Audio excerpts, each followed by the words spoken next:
আমার জমিদার আসছে বাড়িতে। আম্মা ক্ষুধা লাগছে, খাওন দাও। আরে বাবা রে, আমার জমিদার এসে গেছে। দাও দাও, খাওন দাও, খাওন দাও। বোমা পোলাও কোরমা রান্না হয়েছে তোমার? দাও পোলাও কোরমা, কালিয়া কুর্তা যা আছে সব তাড়াতাড়ি দাও, আমার জমিদার এসে পড়ছে। আরিয়া সিংহাসনটা নিয়ে আয়। লগে মনে করে একটা গামছা নিয়ে আসিস। জমিদারের ছোট পুত্র আইছে, হাত মুখ ধুবে বসবে। নিয়ে আয়। তোর ইন্টারভিউ কেমন হয়েছে? মুখ দেখা বুঝুন আমার ইন্টারভিউ কেমন হয়েছে। আমরা আপনার সাথে সময় মতো যোগাযোগ করব, এই কথাই তো কইছে, তাই না ভাইজান? শোন, তোর একটা কথা কই, এসব ইন্টারভিউ দিয়ে কোনো লাভ নাই। আমগুলোকে খেতে খাবারে কাজ কর, সংসারটার উন্নতি হইবে, ভালো হইব, বুঝছো? তা করবো কে? বাবু সাথে ঘুরে বেড়াইবো? তাই করুন। তাই তোর যে এত কষ্ট করে লেখাপড়া শিখাইলা, কি লাভ হইলো আমার? আশেপাশে সব পোলাপানের চাকরি হয়ে গেছে, আর তোর চাকরি হয় না খায়? বুড়া বাপের কান্দে বসে কতদিন খাবি? আর খাইতে দাও, পেট ভরে দাও, গিলু। মা তুমি খাবার খাওন দিবা? আমি কি তোর বাপের চাকর? নিজে লইয়া খাইতে পারস না?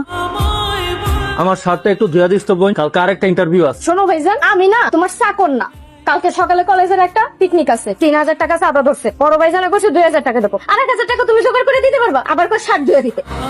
আম্মা এই ডাল ছাড়া কি আর কোনো তরকারি নাই? আর কিছু রান্ধো নাই? তোর কপালে যে ভাত ঝুকছে, এটাই আল্লাহর কাছে শুকরিয়া কর।